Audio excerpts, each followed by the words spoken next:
Een heel goede avond. Dit is Ter Zake. De afgezette Catalaanse minister-president Puigdemont kwam voor een uitgebreid gesprek naar onze studio.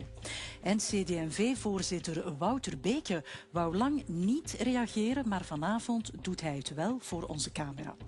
Het is woensdag 8 november. Hartelijk welkom. Er waren vooraf al enkele ongemakkelijke uitspraken van N-VA-ministers, maar gisteravond in Bozar deed de afgezette Catalaanse minister-president er zelf nog een lap bovenop. I want to thank especially our friends from the Flemish party N-VA who are with us today. Thank you very much. Mayors, parliamentaries. En zo komt de Catalaanse politiek via de grote deur binnen bij de Belgische politiek. En dus moest premier Michel het vanmorgen komen uitleggen in het parlement. Le 30 octobre 2017, soit en début de semaine passée, j'ai été informé de la venue vers Bruxelles de M. Puigdemont. Aucune démarche n'a été entreprise par le gouvernement belge pour susciter son arrivée sur notre territoire. L'intéressé l'a d'ailleurs confirmé. Il y a une crise politique en Espagne et pas en Belgique. La crise se situe en Espagne et pas en Belgique. Cette crise, bien sûr, a entraîné un certain nombre de commentaires politiques. Dans la majorité comme dans l'opposition, je le reconnais. Ces commentaires ont donné lieu à des interprétations médiatiques. C'est la liberté d'expression, c'est la démocratie. De Spaanse premier Rajoy heeft intussen via een tweet ook zijn steun uitgesproken voor premier Michel, die hij zijn enige gesprekspartner in België noemt. En hij zegt ook, we moeten de rechtsstaat en de onafhankelijkheid van de Belgische en Spaanse rechters respecteren. En dan nog dit. Het Spaanse Hoge Rechtshof heeft vanmiddag de onafhankelijkheidsverklaring van Catalonië vernietigd. Om maar te zeggen, het is nog niet opgelost. Monsieur Puigdemont, bienvenue chez nous à Ter Zake. Vous avez vu ici, vous avez manifestement importé ces tensions politiques de la Catalogne vers Bruxelles et dans la politique fédérale, c'est clair. Mais ce n'était pas ma intention. Je crois que le Premier ministre s'exprimait de façon correcte. Il a dit la vérité. Je ne demande rien au gouvernement fédéral. Je ne vais pas mélanger la situation politique de la Catalogne à ce qui se passe en Belgique. Il n'y a aucun rapport. Aucun rapport. Donc, Oui, mais pourquoi venir à Bruxelles si vous ne voulez pas de l'asile politique ici? Je le dis clairement, la conférence de presse que j'ai convoquée le lendemain de ma arrivée, je venais à la capitale de l'Europe. Je ne venais pas à la capitale de la Belgique, mais surtout à la capitale de l'Europe. Parce que c'est un sujet européen. Oui. Parce qu'il y a des institutions qui ne peuvent pas regarder de l'autre côté de ce qui se passe, de cette crise qu'il y a. Parce que vous pouvez aussi vous adresser vers l'Europe depuis Paris ou depuis Berlin. Oui, mais ce n'est pas la capitale de l'Europe, là. La capitale, c'est ici, où il y a les institutions, où il y a aussi l'intérêt informatif, Oui. où il y a aussi des représentants de différents pays ici. Donc, c'était clair que il y a une crise politique en Espagne qui menace l'état de droit, qui menace les droits de l'homme, et que mon gouvernement, aussi que le Parlement qui m'a élu, doivent pouvoir agir de façon indépendante pour se protéger, pour se défendre de toutes ces menaces. Et on a cru que le mieux endroit, peut-être il y aurait des autres. Oui, vous avez raison. Vous avez insisté sur ce sujet plusieurs fois, mais c'est probablement que vous êtes ici parce que vous vous sentez soutenu par la N-VA. Non, j'insiste que ça n'a pas rien à voir à des intérêts politiques de la Belgique. Parce qu'hier au Beaux-Arts, vous avez remercié explicitement les amis de l'N-VA. Pourquoi? Parce qu'ils ont eu l'amabilité d'assister à un événement qui a réuni à 200 de maires de la Catalogne. Ce sont des représentants d'institutions très importante chez nous, la mairie.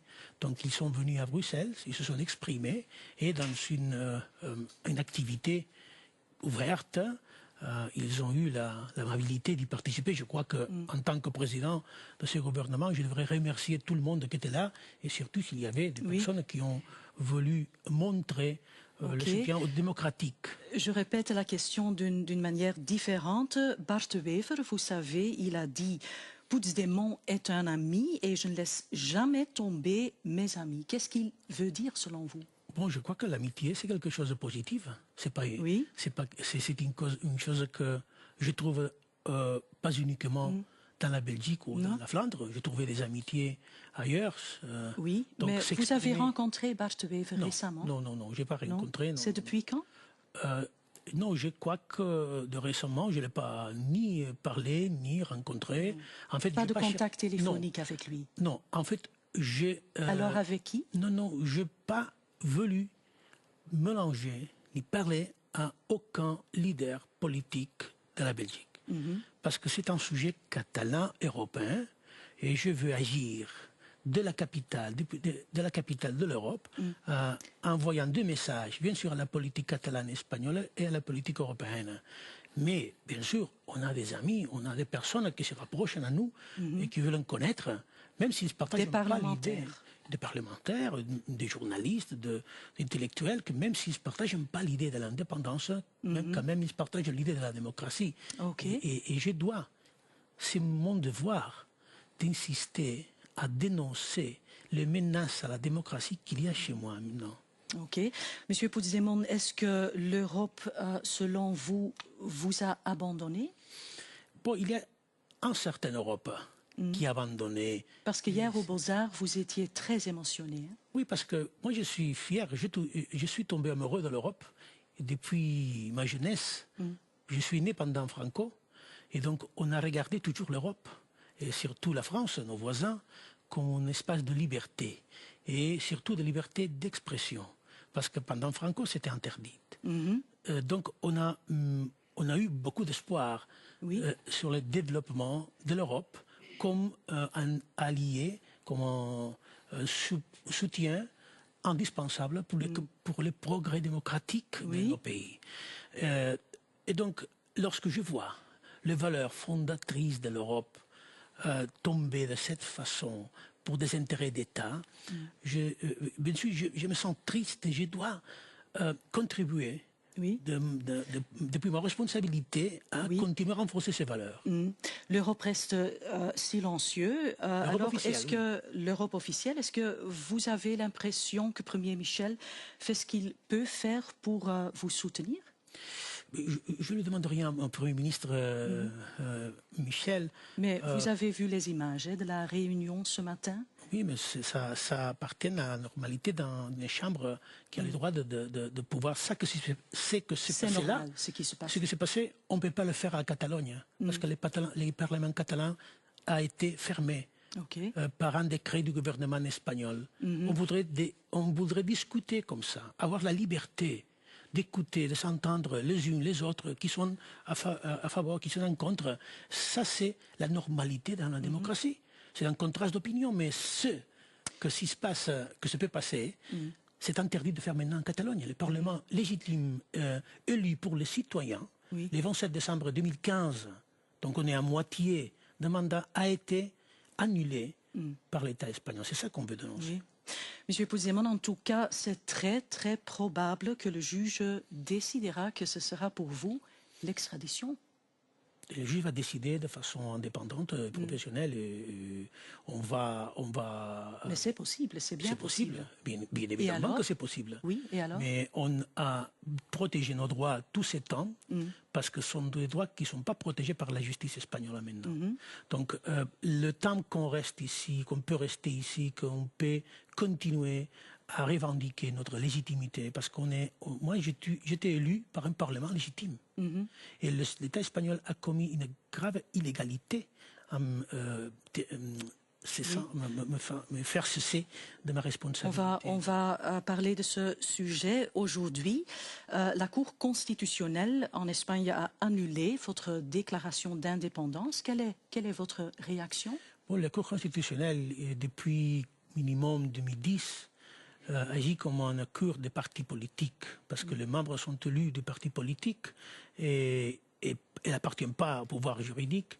Et donc c'est le début de tout ce qui se passe entre la Catalogne et l'Espagne. Ça a été justement la sentence de la Cour constitutionnelle contre le résultat d'un référendum légal à travers lequel... Illégal, c'est que l'Espagne... Légal. Non. L'année 2006, il y a eu un référendum légal 2006, oui. à travers lequel la population catalane a approuvé le nouveau statut d'autonomie. Oui. Et après ce référendum... ce n'était pas légal, hein? C'est ce que l'Espagne... Je veux dire, parce que ça marque quel est le rôle de la Cour constitutionnelle maintenant. Et après ce référendum, de façon absolument insolite, la Cour constitutionnelle a modifié notre loi de façon que maintenant la loi qui agit sur Catalogne n'est pas celle qu'on a votée. Donc à partir de ce moment-là, c'est une Cour qui travaille toujours pour les intérêts politiques. Et par revanche, lorsqu'on a déposé une demande assez même courte contre la constitutionnalité de l'application de ce décret espagnol contre la Catalogne, il n'a pas accepté de me parler. Ok, donc ça c'est la raison que vous êtes ici. Alors, Monsieur Puigdemont, quel est votre projet pour l'avenir? Vous allez diriger votre campagne électorale? On est bien sûr sur le chemin d'une élection le 21 décembre, qu'on veut que puisse se dérouler de façon normale, sans prisonniers politiques, sans ces énormes présences de policiers chez nous, sans la persécution judiciaire. On va essayer ça. Et comme le numéro 1 de votre parti? Je suis disposé je dis toujours, je répète aujourd'hui, que ce qui convient à la Catalogne et ce que je suis disposé à lidérer, c'est un rassemblement des différentes sensibilités pour stopper ces coups d'État, ces menaces à notre institution. Ça, c'est que je travaille pour ça. Oui, mais c'est une question importante parce qu'il y avait des intentions chez PD4, votre parti et le parti ERC, pour former une liste commune, mais l'ERC a bloqué cette idée récemment. Donc, il semble qu'il y a des problèmes, des frictions. Non, il y a des autres alternatives. Il y a quand même des possibilités qu'on peut parcourir. Finalement, il y a une demande qui est hors de parti politique, une demande majoritaire dans la société catalane de faire un rassemblement entre la politique et la société civile. Et on a le temps de le faire encore. Oui. Quelles sont vos attentes pour le 21 décembre? Je vois que... C'est une victoire totale pour l'indépendance? On doit gagner. On doit gagner. Pas uniquement l'indépendance, j'insiste dans un sujet. Maintenant, il y a eu parce que votre parti est en baisse selon des sondages non, mais il ne faut pas confondre. Récents, hein? Il faut pas, mais il ne faut pas se confondre sur les résultats d'un parti politique avec des 10%. situations et 10%, c'est... Oui, mais le conjoint de forces politiques qui sont en contre de ces 155. Ce que j'essaye de dire, c'est que on a... Oui, parce que les partis pro, l'indépendance, 44%, et les unionistes, 42%. C'est très proche. Donc ça veut dire que malgré toutes les menaces, tous les pouvoirs, toute la vague médiatique de la presse espagnole, tous ces soutiens internationaux des églises européennes... Mais on n'est pas jamais sûr, on n'est jamais sûr des intentions des électeurs. Hein? Bien sûr, comme c'est montré dans les passés. Oui, parce que les États-Unis, en France... Tous les défis démocratiques depuis 40 ans, on les a gagnés toujours. Oui. On les a gagnés. Et il ne faut pas oublier que... Donc vous êtes très sûr au moment de la victoire? Je suis absolument convaincu que les citoyens catalans ne vont pas accepter ces coups d'État. Ils vont voter des formations qui sont contre ces articles 155 de la Constitution espagnole. Est-ce que vous avez bien un plan, un grand projet politique? Parce que vous êtes critiqué, y compris en Belgique, pour avoir abandonné votre peuple.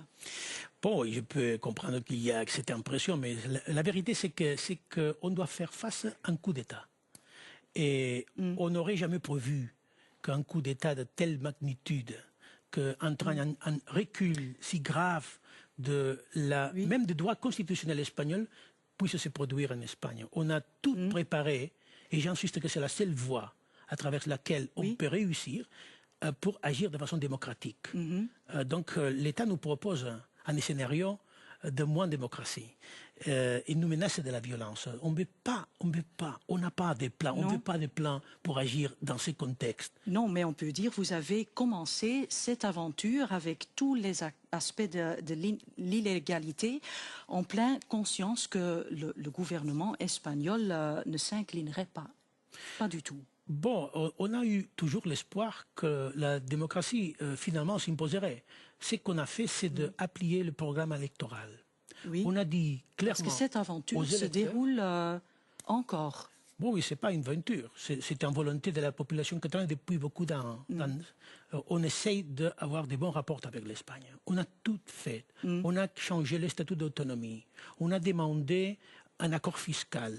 On a proposé une consultation non contraignante. On a proposé un référendum accordé avec l'État. Tout ce qu'on a proposé, jamais on a obtenu une seule table de négociation pour en parler avec le gouvernement de l'Espagne. Oui. Donc c'est parce que le gouvernement disait c'est tout à fait illégal. Mais c'est pas vrai. Parce qu'on a pu discuter sur le Congrès espagnol la possibilité d'avoir une consultation. Ils ont accepté ces débats, mais ils n'ont pas voulu. C'est différent. C'est parfaitement possible. Et il ne faut pas prendre la Constitution espagnole uniquement à travers les articles qui conviennent. Il y a des autres articles qui disent que le Royaume d'Espagne se sent contraigné pour les traités internationaux et qu'il y a une prévalence de ces traités internationaux lorsqu'il y a une dispute constitutionnelle. Et surtout, la liberté d'expression. Lorsque je puis aller à une élection en disant, avec un programme légal qui n'a pas été interdit par les autorités, disant si on a la majorité de sièges dans le Parlement, on voudra faire une déclaration d'indépendance. Et donc, on fait ça. Et on risque 30 ans de prison pour faire ça. Oui, oui. Ça, c'est pas normal. Monsieur Puigdemont, quel est votre espoir pour les Catalans? Toujours, c'est un espoir de paix. Oui. Toujours. Est-ce que vous pouvez les assurer que leur prospérité, leur communauté seront sauvegardées? Bien sûr, on l'a fait déjà. Oui. Dans ces derniers ans, la croissance de notre économie, pendant que s'est déroulée cette étape vers l'indépendance, a battu des records historiques. Oui, vous savez qu'hier, des dirigeants des différentes entreprises sont venus aussi à Bruxelles. Ils s'inquiètent beaucoup à cause des effets économiques. 2200 entreprises déjà parties de la Catalogne. Bon, non, ils ont changé le siège officiel, ils n'ont pas parti. Il n'y a aucune industrie. C'est la même chose. Non, c'est pas exactement la même chose parce que le poste de travail, la création de richesses reste à la Catalogne. Ce qu'ils ont fait, c'est de profiter d'un décret complètement abusif de l'État espagnol pour faciliter que les entreprises puissent changer le siège fiscal. Donc vous dites ce n'est pas de ma faute. Pardon? Vous dites c'est la faute de l'Espagne. Oh, bien évidemment, parce que jusqu'à présent, jusqu'au début de la violence policière, toutes les données étaient absolument positives et on a gouverné la Catalogne depuis longtemps. Et ce processus n'a pas commencé hier. Donc c'est évident que ce qui a... Donc vous n'avez pas de soucis sur ce plan? Bien sûr qu'on a des soucis. Bien sûr, parce qu'on les a depuis longtemps. Vous savez qu'il n'y a pas les infrastructures en Catalogne qui sont favorables à notre économie. Et j'ai entendu beaucoup d'entreprises dénoncer ces crises d'infrastructures qu'il y a en Catalogne depuis beaucoup d'années. Il y a 16 milliards d'euros que chacun parte dans la Catalogne avant l'Espagne qui ne retournent pas. Ça affecte aussi notre économie. Il y a un prix de l'énergie en Catalogne différent, celle de Madrid et des Pays Basques. Et ça affecte aussi la compétitivité de notre entreprise. Donc c'est ça qu'on a essayé de changer. C'est ça la vraie menace à la compétitivité de notre pays. Ok. Monsieur Puigdemont, une dernière question. Vos amis de la NVA, eux, ils ont repoussé l'idée trop risquée, ils disent de la révolution en Flandre. Ils défendent de plus en plus l'évolution vers une Flandre indépendante. Mais en tout cas, en Catalogne, il est trop tard pour un tel scénario en Catalogne maintenant. Bon, si vous... Qu'est-ce que vous dites? La révolution En fait, tout est une sorte d'évolution, tout. On a dit toujours, j'ai dit moi-même que c'est pas... Mais vous avez déclaré la révolution, hein? Non, j'ai jamais parlé de révolution. J'ai dit que je voudrais bien déclarer l'interdépendance. Parce que maintenant, on est tout connecté. Il n'y a pas de processus égal en Europe. Ni l'Écosse, ni la Flandre, ni la Catalogne. Il y a quelques liens, mais chacun a ses notables différences. Ce qu'on a essayé, et on a prouvé aussi au Parlement catalan, et on a demandé, et moi-même je le demandais, c'est d'avoir un accord avec l'Espagne pour régler la situation. Comment on peut régler une demande d'une partie très importante de la Catalogne qui est soutenue dans le temps? Parce que ça existe, c'est réel, c'est pas une invention. Donc ce qu'on disait, on a proposé, on doit s'asseoir et en parler, qu'on font les démocraties mûres et qu'on font les pays qui sont avancés. Et on a obtenu toujours un non énorme à tout ce qu'on a demandé. Et qu'est-ce qu'on doit faire? Je demande qu'est-ce qu'on doit faire. On doit rester chez eux, chez nous, en silence, accepter que nos idées ne sont pas possibles parce qu'il y a un État espagnol qui va accepter jamais d'en parler, même d'en parler. Non, ce n'est pas la démocratie. Je sais que c'est difficile. Je sais que c'est difficile à comprendre même pour des pays. Mais quand même, je demande qu'il y ait un regard un peu plus complexe sur ce qui se passe en Catalogne parce que c'est pas quelque chose à la mode. Il vient depuis des siècles et il y a surtout à partir de 2010 une crise profonde que l'État espagnol n'a voulu pas reconnaître et donc il envoie des policiers, des procureurs généraux, des juges, mais pas des politiciens pour résoudre cette crise. Ok. Monsieur Puigdemont, merci beaucoup pour cette interview. Merci à vous.